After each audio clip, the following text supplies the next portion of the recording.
Hey guys, welcome back. तो दोस्तों, कुछ कमेंट्स मेरे पास फिर से आए हैं, तो मैं आपको रिप्लाई कर देता हूँ।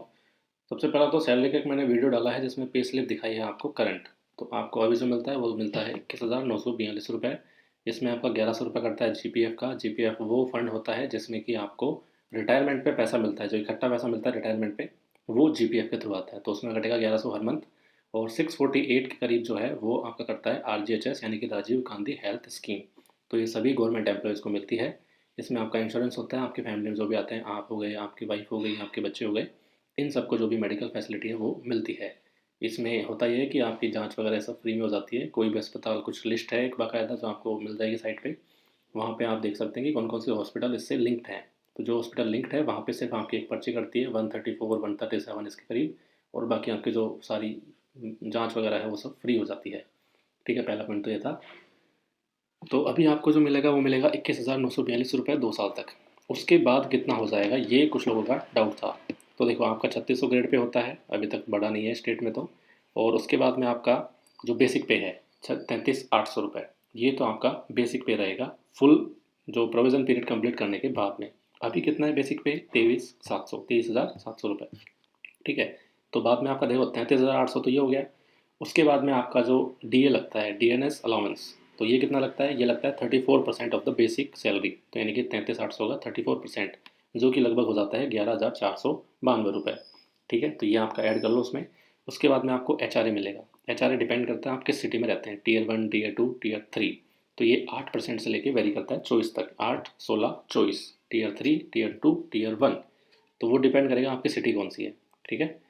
और उसके बाद में आपका टीए लगता है, जो एज पर द, जो कोई मीटिंग वगैरह आप जा रहे हैं कहीं पे तो वो उस हिसाब से ऐड हो जाते हैं। तो वो एज पर द एप्लीकेबल रहेगा, उसका कोई फिक्स नहीं है। तो अगर ये दो चीज़ें हम ऐड कर देते हैं, डीए और एचआरए, तो आपकी जो सैलरी है वो बन जाएगी कितनी, इनको आप टोटल कर लेना। लेकिन जो इन हैंड आएगी वो आपकी आएगी 43 के करीब। 43 to 45,000 आपकी इन हैंड सैलरी आ जाएगी, ऐसा मेरा एस्टिमेट है। ठीक है। तो इतनी आपको जनरली मिल जाती है। रिटायरमेंट तक मैक्सिमम कितनी हो जाती है जेई की सैलरी? तो वो हो जाती है 1,26,000 के करीब। ठीक है, तो वहाँ तक तो आपको जाना नहीं है, वो बात की बात है। उसमें तो आप प्रमोट हो जाओगे पहले, तो आपकी 43,000 के करीब सैलरी रहेगी इन हैंड, 43 से लेकर 45 तक, ये आप मान के चल सकते हैं। तो पहला डाउट तो ये। अब सैलरी का मेरे से मत पूछना बार बार। दूसरा आपका जो डाउट था वो था कि सिटी लेना सही रहेगा या फिर तहसील। तो देखो, दोनों ही जगह पे कुछ प्लस माइनस हैं, तो मैं आपको बता देता हूँ क्या है। अगर आपको नए काम सीखने हैं, आपको सबसे पहले काम आपकी प्रायोरिटी है, ठीक है, तो आप जाइए रूरल एरियाज़ में। क्योंकि जो डेवलपमेंट है, जो नए कंस्ट्रक्शन होंगे वो सारे होंगे गांव में। जैसे मिसिंग लिंक है, तो मिसिंग लिंक कहाँ मिलेगी? यानी कि जहाँ पे रोड नहीं है, जो इससे छूटे हुए हैं, वो कहाँ मिलेंगे? गांव में मिलेंगे। शहर में तो ऑलरेडी सारी सड़कें बनी हुई है। तो पहली बात तो ये। दूसरी ये कि शहरों में सारी बिल्डिंग्स, क्वार्टर्स, ऑफिसेज बने हुए हैं, तो नया कुछ बनने का स्कोप बहुत कम है वहाँ पे। जो सिटी है वहाँ पे चलता है मेंटेनेंस, उस पर अभी आऊँगा मैं। तो गांव में होगा ये कि नए ऑफिस बनेंगे, जैसे नए तहसील भवन बन रही है, नई पंचायत समिति की बिल्डिंग बन रही है, नया एसडीएम ऑफिस बन रहा है, नया पुलिस स्टेशन बन रहा है, कोई कॉलेज बन रहा है, स्कूल बन रहा है। इस तरह की चीज़ें बनेगी कहाँ पे? रूरल एरियाज़ में। तो वहाँ पे आपको काम सीखने को मिलेगा, ज़्यादा काम आएगा, ज़्यादा आप सीख पाएंगे। तो शुरू के सालों में तो सीखने पे फोकस करो तो ज़्यादा बेटर है, क्योंकि एक बार नॉलेज हो गई तो आप बड़े लेवल के अधिकारी अच्छे से बन पाओगे। अगर नॉलेज नहीं है तो आप किसी को क्या बोलोगे कि ये काम ख़राब है, ये काम सही है? जब तक नॉलेज नहीं है क्या मतलब है? जैसे जो नए एएन भर्ती हुए हैं, अभी उनको इतनी नॉलेज नहीं है। जेएन को ज़्यादा होगी उससे, क्योंकि जेएन फील्ड पे जाता है, पूरे दिन वहाँ रहता है, उसको ज़्यादा नॉलेज होती है। अब एएन वो हो गए तो उनको नॉलेज अभी उतनी है नहीं। इसलिए अब वो ज़्यादा किसी को धमका नहीं सकते, किसी को कह नहीं सकते कि भाई किस काम के लिए इनको डांटा जाए, क्योंकि उनको पता नहीं है अभी कि काम होता कैसे एक्चुअली। धीरे धीरे पता लगेगा, इसलिए उनको वो रेस्पेक्ट भी नहीं मिल पाती है अभी जो नए एएन है। जो पुराने हैं उनको काम आता है, तो वो पता है ठेकेदार को कैसे टैकल करना है, कहाँ उसको पकड़ना है। राइट। तो ये सब चीज़ें हैं। तो ये मैंने बता दिया कि अगर आपको काम सीखना है तो आप गांव में जाओ, तहसील लेवल पे जाओ, पंचायत समिति लेवल पे जाओ। और अगर आपको मेंटेनेंस में उलझे रहना है, सिटी के देखो क्या नुकसान है, फ़ायदे हैं बताता हूँ मैं। सिटी में आपको काम बहुत मिलेगा और टाइम तो आप भूल ही जाओ बिल्कुल ही। ठीक है, वहाँ पे तो दिन भर कॉल आते हैं, कभी कोर्ट से कॉल आएगा, कभी आपको डीएम से कॉल आएगा। और डीएम सीधे सीधे भी कॉल कर लेते हैं, क्योंकि उनके जो सिटी में देखो होता क्या है, सिटी में जो क्वार्टर्स हैं, जो ऑफिसेज हैं गवर्नमेंट, वो सारे आपको देखने होते हैं। उनका जो भी छोटे से छोटा काम मेंटेनेंस का हो गया, वो सब आपको देखना होता है। कलेक्टर को कोई गार्डन बनवाना है अपने गांव में, सॉरी बंगले पे, तो वो आपको बोलेगा कि ये बनाओ। अगर उसको गाड़ी खड़ी करने के लिए शेड लगवानी है तो वो आपको बोलेगा। अगर उसके घर में पाइप का नल का ख़राब हो गया है तो वो आपको बोलेगा। कुछ मेंटेनेंस करवाना है तो आपको बोलेगा। और अगर डीएम के बंगले पे कुछ भी उल्टा सीधा हुआ तो आप तो सीधे बैठ जाओ घर। ठीक है। तो रिस्क बहुत ज़्यादा है, क्योंकि सिटी में पॉलिटिकल प्रेशर बहुत रहता है। सीधे सीधे आपको जो है अच्छे अच्छे लोगों के कॉल आते हैं जो काफ़ी बड़ी पोस्ट पे रहते हैं, उनके लिंक आपके बन जाएंगे, लेकिन प्रेशर बहुत है, काम हेक्टिक रहता है, मेंटेनेंस ज़्यादा है, नया कंस्ट्रक्शन कम है। ये सारी चीज़ें आपको देखने को मिलेगी। जो सिटी वाले हमारे जइए ना साथ वाले, वो बेचारे उलझे ही रहते हैं हमेशा। ठीक है, रात तक वो लगे ही रहते हैं, उनको आराम हमसे भी कम है। तो वो हमें देख के बोलते भी है कि यार आपके ठीक है, काम इतना है नहीं, सिटी में तो माथापड़ी बहुत है। और ऐसा ही उनके ईएन भी बोलते हैं। तो सिटी में ऐसा हाल है, मेंटेनेंस में उलझे रहोगे, छोटी छोटी बातों पे आपको जाना पड़ेगा, भगना पड़ेगा। कभी कोर्ट से कॉल आएगा, कभी डीजे कॉल करेगा, कभी आपको डीएम कॉल करेंगे, कभी कोई कॉल करेगा, कभी नगर परिषद में, कभी कहाँ पे, ये सब चीज़ें चलती रहेंगी। तो ये आपका डाउट है। अब आप देख लो, आपको काम सीखना है या फिर माथापड़ी करनी है, काम ज़्यादा चाहिए। ठीक है, तो सिटी वाले तो भागने की कोशिश में, अभी नई दिल्ली में जो जेएन लगे हैं राजस्थान के ही, उनका भी कॉल आया था, वो भी आना चाहते हैं वहाँ से, क्योंकि वहाँ पे भी वही सिटी वाला हाल है, मेंटेनेंस है। बीकानेर हाउस, जोधपुर हाउस जो होते हैं ये, इनमें जो भी फंक्शंस होते हैं उनके अरेंजमेंट करना, कोई मेंटेनेंस हो गया छोटा सा वो करना, ये सब चलता रहता है। तो वो भी परेशान है, तो वो भी आना चाहते थे गाँव में यहाँ पे।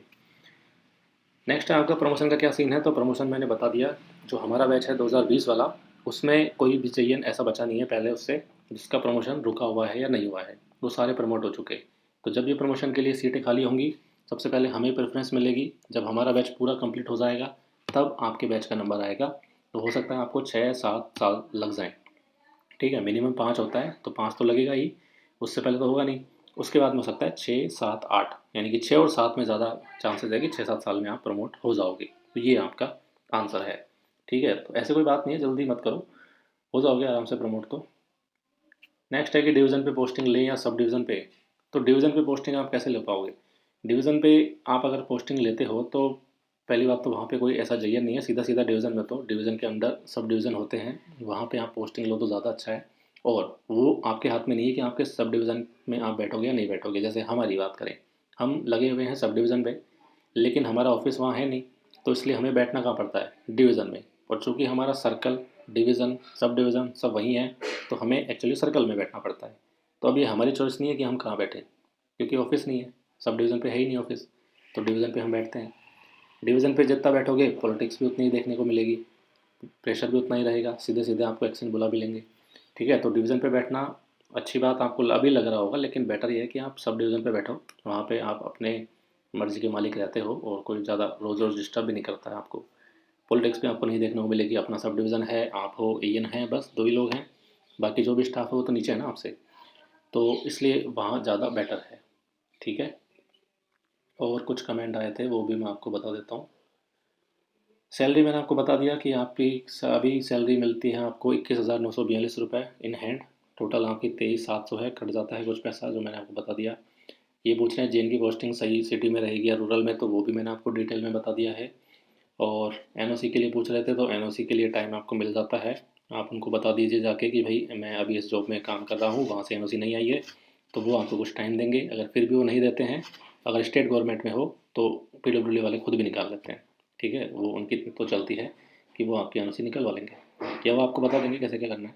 पैच वर्क मेजरमेंट जेएन करता है, हेल्प के लिए लोग मिलते हैं, हेल्प के लिए लोग मिल जाते हैं, लेकिन जेएन को खड़े रहना पड़ता है, वहाँ पे लिखना पड़ता है बाकायदा क्या पेज का साइज़ है एग्जैक्ट, क्योंकि अगर आप उनके भरोसे छोड़ दोगे तो वो ज़्यादा कम कर देते हैं। ठीक है, तो अभी ऐसा हमारे साथ हुआ भी था कि उनके भरोसे थोड़ा सा छोड़ दिया हमने, तो वो कुछ और साइज़ लिख रहे हैं, बोल कुछ और रहे हैं, फील्ड पे कुछ और है। तो फिर हमने हमारे हिसाब से काम किया, हम खुद लिखते हैं। अगर गलत लिख दोगे तो आप फंसोगे, क्योंकि आपके साइन है, रेस्पॉन्सिबिलिटी आपकी है। तो बेटर ये है कि आप खुद खड़े रहो, आप खुद लिखो साइज़। फीता पकड़ने के लिए हो सकता है आपको लोग मिल जाते हैं मदद के लिए, ऐसा नहीं कि आप खुद ही पकड़ रहे हैं, पर खड़े तो रहना पड़ेगा। साइट पे पूरे दिन खड़े रहना पड़ता है। और पैच मेजरमेंट में होता है कि जैसे 3-4 किलोमीटर का रोड है तो आपको हर एक पैच नापना है। अब सोचो हर पैच में आप खड़े हो, चल रहे हो, पैदल बाइक से चल नहीं सकते, क्योंकि पैचेस बहुत छोटे छोटे डिस्टेंस पे होते हैं। तो ऐसी चीज़ें पड़ जाती हैं। एक बार हम गए थे पैच नापने, तो 7:30 बज गए रात को आते हुए। ठीक है, अंधेरे में फ्लैश लाइट जला के हम पैच नापे हैं हमने, अभी कुछ दिन पहले ही। तो लोग मिल भी जाते हैं, नहीं भी मिलते हैं, डिपेंड करता है। और एक आपसे पूछा था क्वेश्चन जो मेरे पास आया था कि ट्रैवल जो हम साइट विज़िट करते हैं उसके लिए अलाउंस मिलता है क्या? तो अलाउंस नहीं मिलता है, मैं बता चुका हूँ पहले भी। आपको अपने ही खर्चे पे, अपनी बाइक पे, गाड़ी पे, जो भी आपके पास में है वो आपकी प्रॉब्लम है, और आपके खर्चे पे ही आपको साइट विज़िट करनी है, उसका कोई अलाउंस नहीं मिलता है। ठीक है? जब आप जाओगे एजेंट से पूछोगे तो वो आपको डाँट भी देंगे इस चीज़ के लिए। ठीक है?